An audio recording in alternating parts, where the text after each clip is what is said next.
to Columbus today. I'm Naomi, and it is a gorgeous day outside today.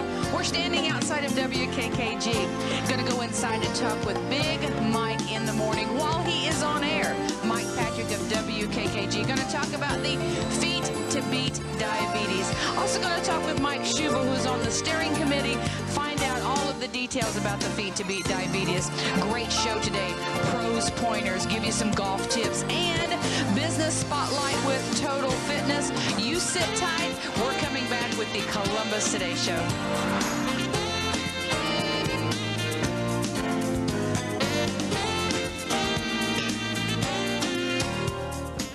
I'm Joe from Joe's Pizza. Come on in. Here at Joe's Pizza, not only do we have the world's best pizza, we also have strombolis, steak hoagies, ham and cheese, homemade chili. What more could you ask for? Oh, you want entertainment? Every Wednesday and Friday night here at Joe's Pizza, we have an open jam.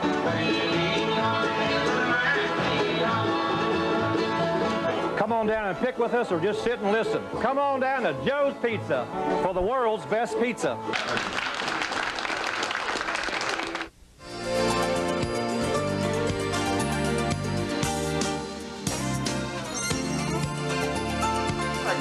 Today, mostly sunny today, high of 88, partly cloudy for tonight, and a low down to 68. Mostly cloudy tomorrow, heading into the weekend, a 3 and 10 shot of seeing some thunderstorms, and a high of 85. It's 80 around Indiana country, and on your radio, it's 101.5. Welcome back to Columbus today. This is exciting. We're in the studio at WKKG with Big Mike in the morning. That is Mike Patrick, right? Big Mike Patrick, or the idiot who's on the radio at that time of the morning too. Okay, that's true. I've had a lot of people say that before. Yes, that's an early time slot, isn't it? By the way, can I mention quick? I have to say hello to my co-host. Okay. Okay. Now they can hear my co-host here. Okay. And this is one of the secrets of radio. Okay, that's my co-host. Oh, that's true. This is Earl. See, this is Earl the Demon Dachshund. Okay, now Earl has been a part of the Big Mike and the Radio morning radio program, and Earl, you know, I had to synthesize Earl this morning, which is why I got Earl right there. But I wanted to make sure. So Earl, see, I made you a star. That's right. Okay. Well, so good morning to Earl. Exactly. That's right. Well, we're here actually to talk about the Feet to Beat Diabetes, and we're here with Mike Patrick because Mike figured out or discovered about a year ago that you actually have diabetes. It was in February of '99, and it was shortly after we were doing a radiothon, and I got home that night, and I was in massive pain, and I thought, well, I'm getting old. Maybe it was just, you know, whatever old stuff. Exactly. I found out I went to the hospital that night, and I had an attack of pancreatitis, which for people who don't know, the pancreas is what helps regulate for diabetes, for diabetics, and my pancreas was at least twice normal size, and that caused massive pain, and they brought me into the hospital, and at that point they said, all right, son, your readings, you're diabetic. And my doctor, and I'll plug him, Dr. David Porter from Sandcrest, he is just a wonderful doctor. Thank you, Dr. Porter, for keeping me alive. He really helped me a lot, and it took me about a week and a half of being in the hospital under massive drugs, and I knew I was feeling better because I was getting surly with the nurses, and I knew I was feeling better, and ready to get out of the hospital. And ready to get out of the hospital and get back to work, but it was since then, and since diabetes is in my family. What happened? I think what happened, Naomi, I want to say the management of this radio station didn't pay the electric bill. I'm sure that's not the case. Oh, there we go. There we go. Yeah, okay. They didn't pay the electric bill. I felt much better. You know, it could have been the competition. It could have been a cable war too.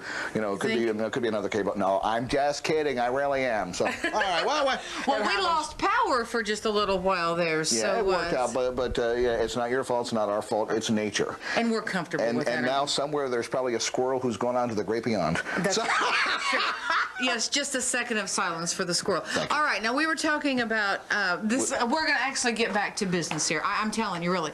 The Feet to Beat Diabetes. Right. You have diabetes. Now, what I need to know is you told us kind of the background on what happened about a year ago. Are you okay now? Yeah, I'm doing fine with a lot of help we talked about with Dr. Porter. He's helped me out. I first had to go on doing insulin shots myself, which is just you take the insulin, you pop it. It's really not that bad.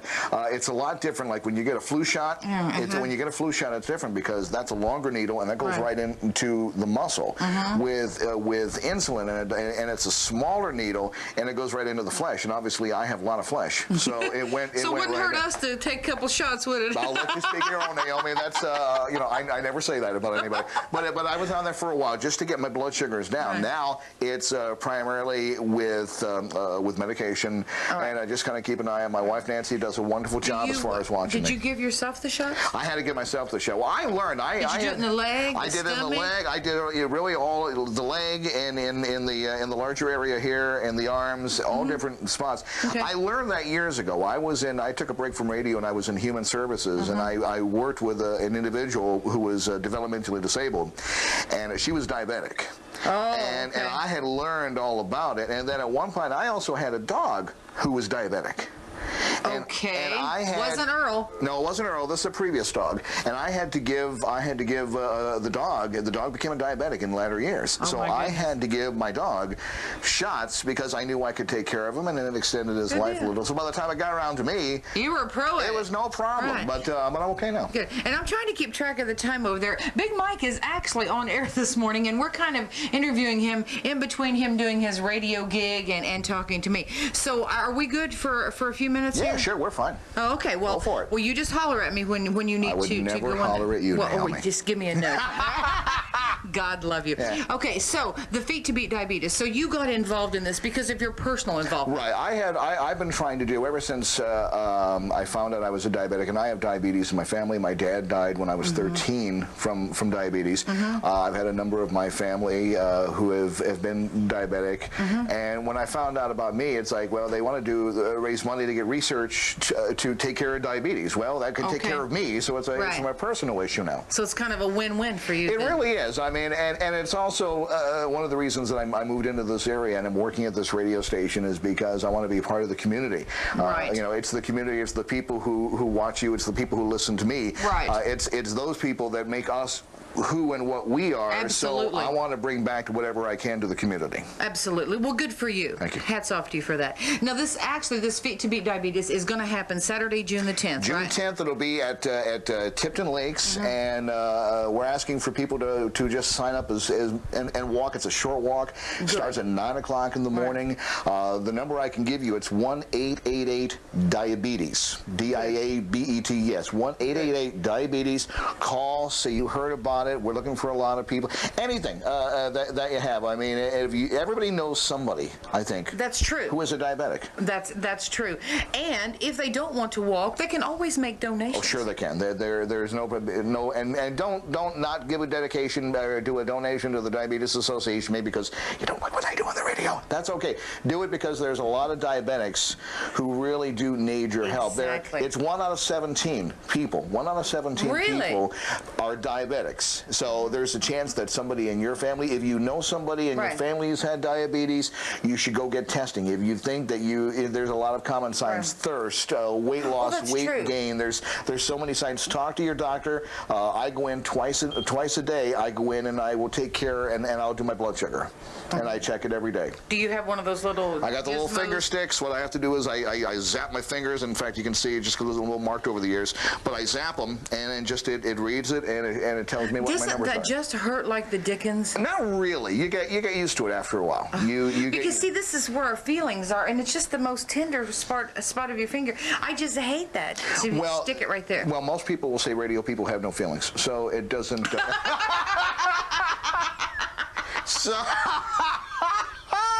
There's been people wanting to say that for a long time. Yeah, that's right. Well, he said it for you. No, but it's after a while you get used to it. I mean, it's like if you're sewing. I mean, it's or sort of playing a guitar. You kind of callous playing a guitar. You get the callus that are on there, but it's just it's a little sap every once in a while. It really doesn't hurt, and it's part of an everyday routine.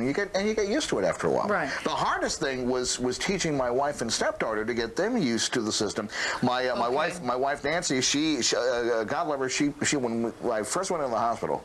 She just panicked because we had just moved down here. She had nobody. She had no friends. That's true. And you know, God love her, she was right there. And you're in a hospital in a new city, and yeah. She was more than supportive. So I always like to give thanks to my wife, we got married in December, and I always give thanks to her. My stepdaughter Megan, she just finished up her freshman year at North High School. Good. And it was tough for her because I said, Megan, you may have to learn, you know, in case if I get, because you know they do the little test, they take the syringe and the orange, and you go test it, and she it was really gross. So luckily we didn't have to worry about that. Well, But I mean they both been very supportive, and the community has been supportive. The people at the radio station too. When I first got back here, people were walking up. Are you okay? Are you all right? Okay. All right? No. Oh, are you peaked? Do you need some juice? No, I'm fine, thank you. And that's one of the. I will have to say that's one of the misconceptions though people do have, because when they think of diabetes, if somebody has diabetes, they think, oh, you ate too many donuts. That's what it is. It's too many sweet,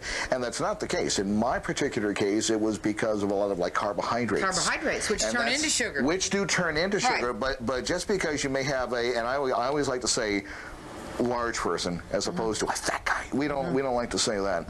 But there are cases that there are larger people who do have diabetes. It doesn't necessarily mean it has anything to do with their eating habits, and that's very important. When you have a person with diabetes, it's not because of how good or how bad their diet is. It's because of their system. It's because of the way the pancreas how works. the system handles the sugar. Exactly. And I never say extra large. I say extra lovely. Oh, I like the way she says that. She's hear that, honey? I'm now extra lovely. That's right. So, and just more of us to love. Oh man. Oh man, I'm getting frustrated already.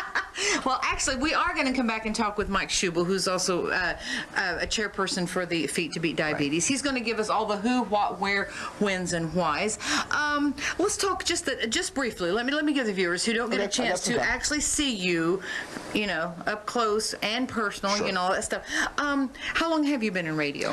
I started in radio about 1970. I'm a graduate of Ashland, what's now Ashland University, Ashland College in Ohio. I'm a radio TV grad. I started my broadcast career professionally in 1977. John Foster, who is my supervisor, he works for WCSI, our AM station. John and I worked together in Mansfield, Ohio, 20 years. And John is a few years. John just turned 50, and it's been a long road, hard. Well, I'm sure he's going to love you telling everybody this too. Well, that's well. You can look at John and you can say 50. He looks older, but. So I hope your resume is updated. John's a great guy, and he's been very supportive. And but I worked for many years. I worked at a number of radio stations. My hometown is Albany, New York. I worked at a Top 40 station there for years. My parents and Nancy's folks are still there. I lived in Ohio for 15 years, doing mornings, nights, afternoons. I left Albany. I was doing country there, and then I came here. Do you love the country format? I do. I like a number of different types of music. I love country. I'm more of a traditionalist, I have to tell you. I'm more into Merle Haggard and God bless George Jones. Okay, but I know that and that's one of the things I also do. I do the classic country Sunday morning show, and I do the older stuff. But we're more a contemporary country station. I like it, and people say, well, I ain't country. Well, you got to change. Sure. You have to adapt, and you have to accept. There's every form, and you know, we're the country leader around here. There's a number of country stations around here, but I mean, when people want what they consider as country, they always come to KKG. Well, I like country, but I like a lot of music. I like rock and roll. I like country. I like a lot of it. So it's a good format. I gotta do a break so we can have the camera come over and watch. Oh, we'll just let him do a break. This is radio. See, this is what you call radio live right here. Look at that, man. I'm impressed. Here we go. This is On the Spot Radio. Indiana Country 101.5 WKKG. It is Big Mike in the morning. There's Clint Black, Steve Warner, and Ben there. Call at 9:34, 26 minutes away from 10 o'clock. CJ comes in at 10 o'clock. We got a lot of goodies going on. Right now, even as we speak, we are being filmed for the Columbus Today show on Inside Cable, because remember, that's my cable company. So you want to make sure that you have a chance. We're going to be on next week with Naomi Fleetwood Powell. We've been chatting. We've been having a lot of fun. And we're going to talk about the diabetes walk. So we have more coming up, and we'll chat later on WKKG. WKKG's Battle of the Bands 2000. what radio's all about. That's right. That's the power of radio. Look at that. Exactly, and now we're back. Yes, exactly. So, and it's one of those things. We have to stop for a moment. We have to continue, and then we move on. You have a really, really upbeat radio voice. Real upbeat. It goes for a lot of years. Like I said, I've worked at a number of formats. When I worked in Albany, I worked at a station that is still a top 40 leader in Albany, New York. It was Fly 92 WFLY. And at the time, I did 5 years working nights on a hot hit, hot rockin', flame throwing. Back then, I mean, we all go by different air names. And back then, this is going back in the late 80s, I was known as Shadow Michaels, the Crier of Desire, the Bust of Love, the Dove of Love, the Mighty Party Beast of the Great Northeast. And yes, I laugh at it now. Well, I'm thinking Big Mike in the Morning pales in comparison to that title. Well, it's a different style, you know, and a lot of what I do, I mean, and people, when I first got here, and I always remember my first day here on the radio, I had a woman called up and she's going, you know what, we don't like you. We don't like you because you're different. And I said, well, what do you mean? We think you're so smart. I said, ma'am, and they thought I was like too wired and too up. Right. A little too much coffee in the morning. It could be, but I'll tell you the honest truth, Naomi, I do that because I love my job. Good for you. I've been doing this for many years, for the most part since 1974. I love what I do. Good. I will come in here, I get here about 5 o'clock, and I leave sometimes 3, 4, 5 o'clock, and I have the long day, but it doesn't matter. Good. And I hope you're I can very, bring that. very effervescent. Is that a good word? Yeah, that is a good word. Okay. Well, it's kind of like Alka-Seltzer, you know, bubbly and effervescent. Oh, what was that? Someone's getting paged over here. I know, that's right. Is that okay? The camera guy is getting paged right now. Yeah. It's not like a date or anything, is it? This is by far the craziest interview I've done in a while. I like to have fun, we've had power outages. We've had to go on. I mean, it's been fun, hasn't it? And we may have squirrel for lunch. That's true. We can find that squirrel. Fried squirrel for lunch. Oh, man. Oh, my goodness. You know you're going to be hearing from all the squirrel lovers of America. I don't know anything about it. I love squirrels. Go see Rocky and Bullwinkle this summer. See, I got a little tie in there. Call Big Mike at WKKG, all you squirrel lovers of America, okay? Thank you. I'll refer you to the program director. His name is Scott Michaels. He hired me. So, no, Good Scott, deal. thank you, Scott. Hey, this has been fun. It has, and I thank you so much for letting us totally interrupt your radio show. You're not interrupting. It's great. I really appreciate it. I always like to go, and I like to thank you for coming in. I mean, we're talking about the Feet to Beat Diabetes. Right. I always like to plug the radio station, and again, don't forget, Earl. I got to get Earl, okay, because Earl is, I mean, that's the man. That's the dog right there. Okay, that's Earl right there, and we always want to thank Earl, and the community has been very thankful. Like it or not like it, I'm staying here for a while. Good. I have plans. I got my roots here in Columbus right now. Well, Big Mike, stick around. I plan on it. And you stick around, because we're going to come back with Mike Schubel, who's also with the Feet to Beat Diabetes. We'll give you all the who, what, where, when, why. One more time. Stay right there. Indiana Country 101.5 WKKG, Big Mike in the morning. It's Garth Brooks and Shameless. Wrapping up, well, normally when I wrap up a long music set, it's 9:20, 20 after 9 o'clock. It's sort of like a long music set in bits and pieces is what it is. It was, you know, what it is, because Naomi Fleetwood-Pyle was still here with the boys from Inside Cable, and they're doing all this bit to be on television next week on the Columbus Day program. And what we were taping an interview, and all of a sudden it's like whammo, the power went out in the joint. And my first thought is that the management of White River Broadcasting didn't pay their electric bill. Well, we know that wouldn't be the case. But then the other thing we thought, okay, well maybe it's a spy from the other radio stations. They just wanted to shut this puppy down. That wasn't the case. And then we're thinking it's Cable Wars. You know, maybe there's another cable company around here that was jealous of Naomi and her show and Insight, but no, that couldn't be it. It was a freak of nature. Okay, we have a squirrel who's probably gone on to the great beyond. Right above now. So we move on. 81 degrees. C-Day comes in. We have a lot of things going on. We'll check on the forecast, and if all works well, back into more music. County.